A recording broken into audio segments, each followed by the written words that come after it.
So let's talk about the tools required to do this. So it sounds like there's a big gap in the market where there's not a lot of these tools. I know there's Facebook groups, of course, that you can create a community. I guess there's some stuff coming up like circle.so, I believe it's called. There's forums. So there's like WordPress forums, which are notoriously horrific. I've used many of them. What do you think are kind of the tools that people need to create a cohort-based platform, besides, of course, yours, which you can totally talk about too if it's out yet? Yeah, it's not out yet. So the traditional stack of a cohort-based course creator is a combination of of email, which is actually surprisingly the number one way that most course creators communicate with their audience. And this is probably the main thing that we want to change or improve, because email is not a very good source of truth for people. It's not a great place to, find out what the agenda is for the week, et cetera, because you lose it, et cetera. So there's email. Usually there's also a sort of lightweight learning management system like a Teachable, Thinkific, Kajabi, one of those systems that allows you to basically put up a video-based course. Then usually there's also a document sharing system, either Notion or Google Drive, to share more documents and to allow people to templatize the documents and copy them over and use them for themselves. There will also be a community element, as you said. So Slack is frankly the most common thing that I see. Discord is also common. Circle.so is extremely popular today and is functioning well for this. And you named a number of others, Facebook groups, et cetera. So I think that and then, of course, on top of all of that, you may also want forum software, which is actually kind of different. So the purpose of Slack and the purpose of Circle are actually a little bit different, because Circle is a bit more like forum software and Slack is a bit more like real-time messaging. So some courses actually have both.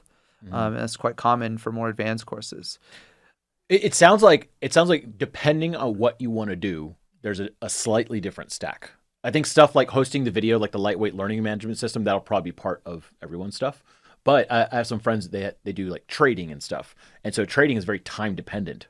And so they do Slack communities. Then there's stuff like ours where we do sales pages and stuff. So some of our posts might be 8, 12, 20 pages long.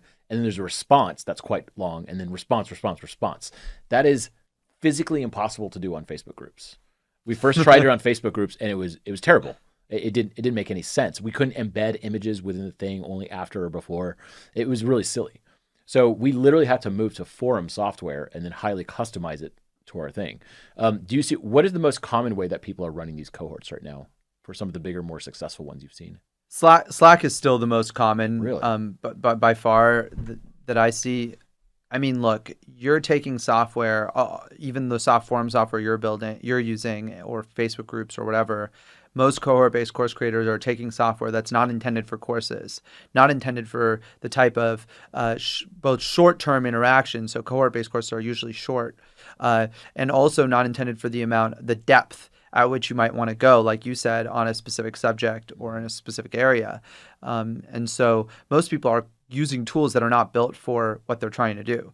So I don't think it's that everyone is always going to use, 8 different tools, and depending on what use case you have, you're going to use a different one. I'm sure that will exist in the future, but of course our hope is to standardize upon one tool that is easy, that is universal, and applies to 80 or 90% of the use cases that you're talking about. I think your use case of having a community, if you decide to move forward with cohort-based courses, I think we'll nail pretty well this idea of having a long landing page and then having the ability for people to come in and edit and comment.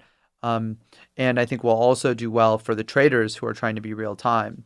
However, if you're trying to build a community that's long-term, that doesn't have a start and end date, there's going to be different services for that. So I think Circle is probably going to be one of the winners there, where if you want to build a community that's long-term, that you're going to continue to use for a long period of time, but that maybe doesn't have the kind of engagement that a course needs, and maybe doesn't have quite the other features that a course needs, such as the curriculum, such as popping into a live session, etc.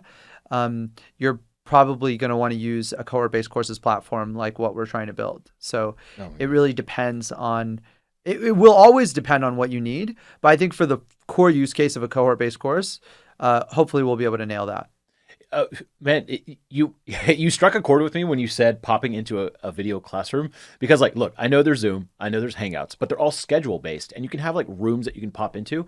But it's been extremely hard when we're on our forum. Sometimes I was like, there's times when I'm working for like 2 hours on this thing, and it'd be nice if people could just like see me work and maybe pop in. It's only members and it's only people that join and pay and stuff like that.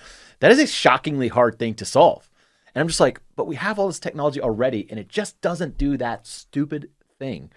And so I'd be very open to seeing what you have built with this, because I'm pretty excited about it personally, because it sounds like I'd be the core user of it, which is kind of why I wanted to talk to you.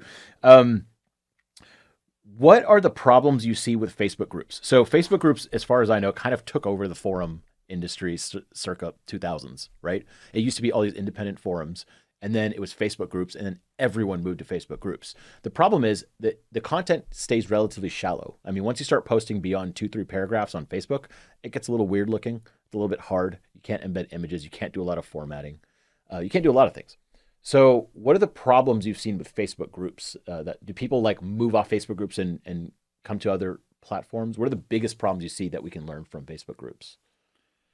Yeah, I mean, again, it's not built for the use case that you're talking about. So Facebook groups, first of all, it's owned by Facebook. I personally am not hyper political about these things, but I do think that a lot of people just simply don't use Facebook and don't want to be in Facebook all the time. So while I, am going to abstain on discussing the like political side of whether you should support or not support Facebook, what I will say is that it sucks to be notified by like 100 different notifications every time you show up to Facebook and you're trying to learn something, so that's not an optimal experience at all. The second problem with Facebook groups is, as you said, it's shallow. It's designed for, communities to sort of like post and interact. It's not designed for conversation, really.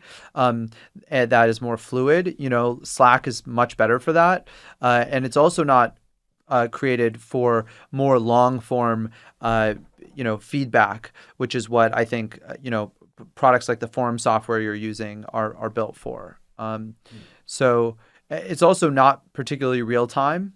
So you can't really build, and it's also very difficult to build one-on-one relationships with it. So, if you meet someone on a Facebook group, I think the chances that you're going to end up becoming friends with that person and, reach out to them on Facebook is much lower than on Slack. Slack makes that super easy. You feel psychologically more comfortable DMing someone who's in the same Slack community as you than you do DMing someone on Facebook. And there's a bunch of reasons for that.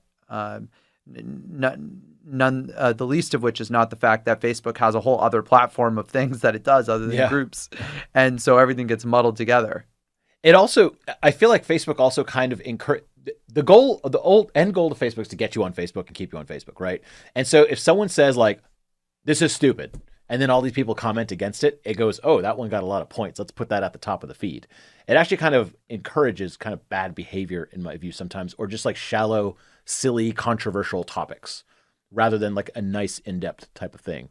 That was one of the big reasons we didn't like Facebook. And I feel like you lose all the content, right? Like all these people are coming together to make all this great content and answer these questions and stuff like that. And then like on a Facebook group, where does that go? It just goes into the ether. It's nowhere. You never see it anymore. So on something like a cohort-based platform, is it possible to kind of like dig up that old information and index it very easily? Or does it just kind of go in a feed? I hope so. That's certainly something I'm going to talk to our team about and see. We're still just getting started. We're going to launch a very basic version so you can launch cohort-based courses and, offer it up to the public. We have an incredible number of people reaching out to us, asking us if they can be on the platform. So I think the core user who literally is focused on cohort-based courses, no other format of courses, not a subscription course, not a video-based course or whatever. That user is reaching out to us in droves. So we're going to focus on them and provide them with an amazing experience. And from there, we'll add on to other features. So you're talking about a feature that I think we should provide, but maybe after we've got a chance to launch and have some people using it and understand what the real needs are. Yeah, I mean, it's the reason I've left a lot of Facebook groups, other than that Facebook gets a little bit tiresome sometimes to open up and it's just distracted with too much. But one of the problems I've seen with communities is I'll get really excited and it'll be about a topic. Let's say Figma, or Photoshop or something. But then people keep asking the exact same question over and over and over. And it's just like, hey, how do I do this? It's like, this was answered like 45 times in the last week. Why is it still being like paid attention to? Like, I think it should just be somehow you keep adding on to a great answer rather than keep on making a new answer over and over and over. It's just like a lot of, so that could be something interesting. Yeah, I think it's a great comment, which is that if a previous cohort, for example, had a question and it was answered thoroughly, how do you surface that so that future cohorts can simply search through the database and learn from all of the wisdom of the past? So yeah, I totally agree. It's a great piece of feedback. Well, I feel like whenever we have a great thread in our forum or something, it's like an asset, right? It builds the asset a little bit and we can reference it over time versus like it just goes in the ether. Now I have to like do that again and again and again. And the 50th time that week, it's a little bit silly to do that, in my opinion.